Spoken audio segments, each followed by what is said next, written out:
All right, guys, in this video, we're gonna show you how to fix a pull cord that is broken. You can see it's quite slack.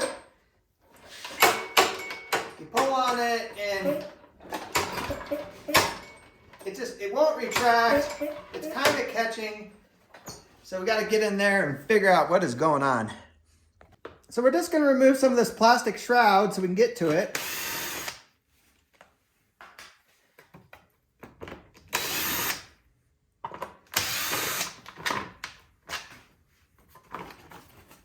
All right, next there's 3 8mm bolts.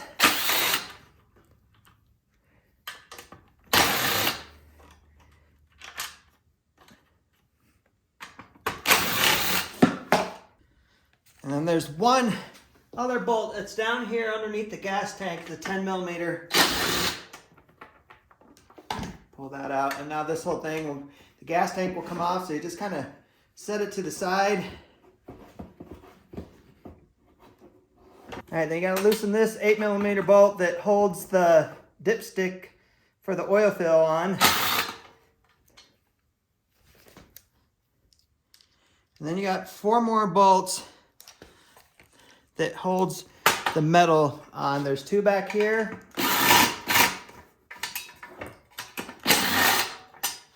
And then there's 2 right up on the front right here.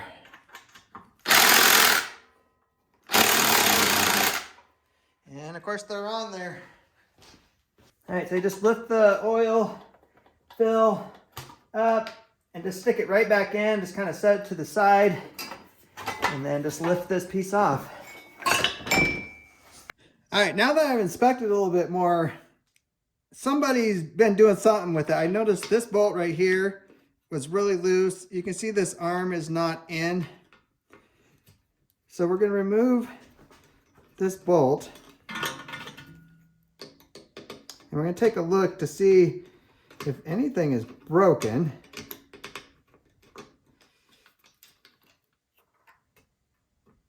Okay, so now there's 0 tension on the spring. I've taken that cap and the piles back off.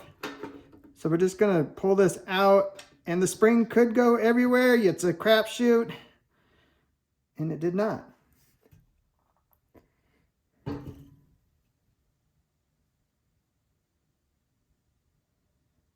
Yeah, and I can see where the spring broke. So let me show you. This right here in the center, see that little hook on it? That hook grabs onto this little piece of metal next to the shaft.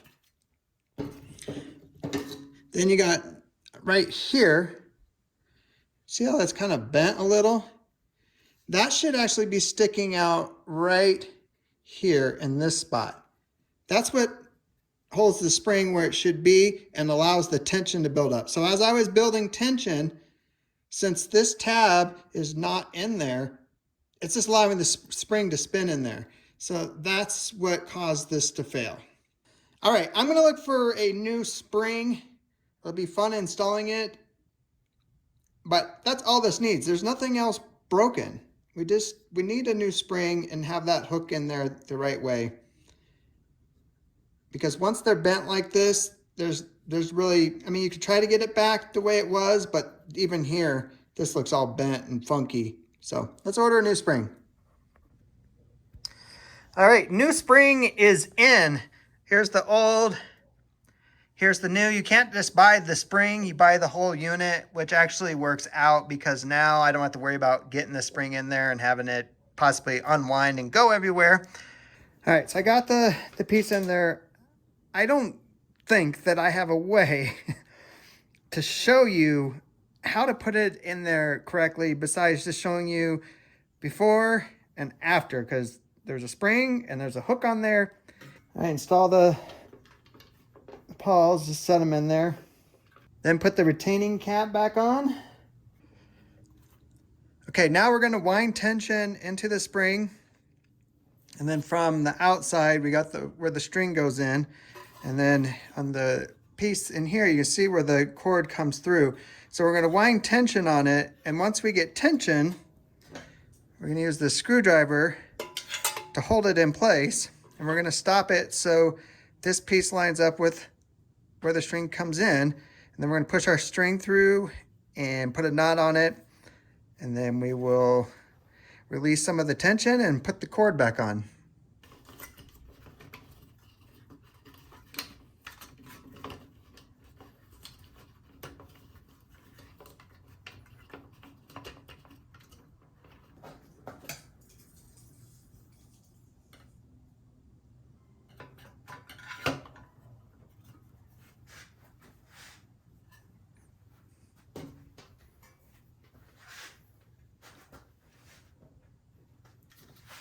I find that sometimes I won't go through. I get the lighter out. Just kind of smush it, make a little point on it so it'll help it go through.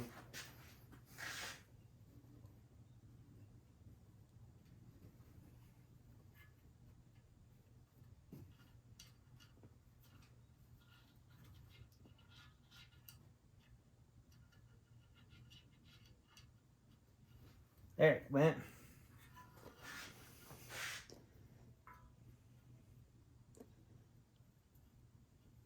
And we're just going to tie a knot. Tie a second knot.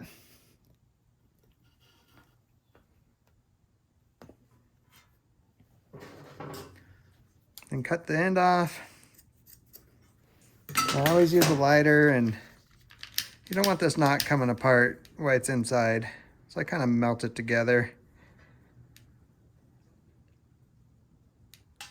All right, so now what I do is I use a pair of clamps and I hold that string. I'm not 100% sure how long it needs to be yet.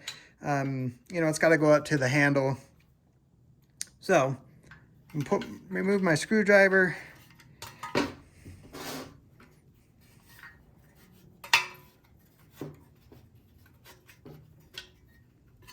I'm just going to slowly let it go in. You can see as it turns, just pulls the string in, and then it will just get to a spot where the spring is no longer in tension and rest, and you have just this loose piece. So what we're going to do is we're not going to cut this end yet. We're going to get it all back together.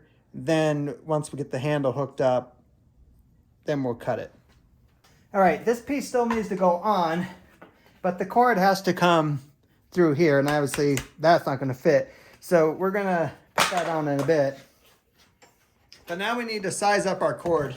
All right, so we got our handle.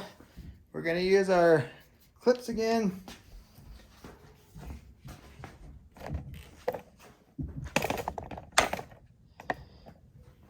Because it needs to come right about here. And of course, we want tension in the line when it's all the way out. So what you want to do is actually pull. And then we're going to clamp it. Because we don't want it to go loose on us here. Now we can cut our cord. We'll give ourselves a little bit so we can tie the knot. This will probably be too much extra, but that's okay. Cut it. And again, we got to fish it up through here and come out, so I like to burn the end. That way it'll go where I want.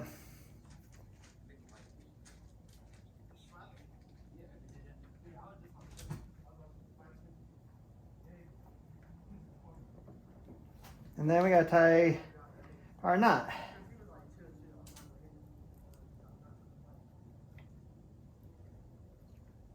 And then tie another knot, because we don't want it to come out.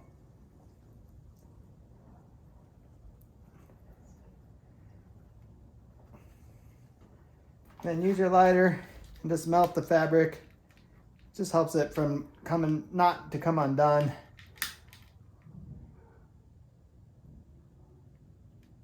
Kind of just fuses it all together. And then pull your string in, disconnect the clamp. Okay, now we have tension on that. Okay, now we can test it, make sure it pulls the engine over. Should retract back in. Does exactly what we want. So now we just need to get that cover put back on.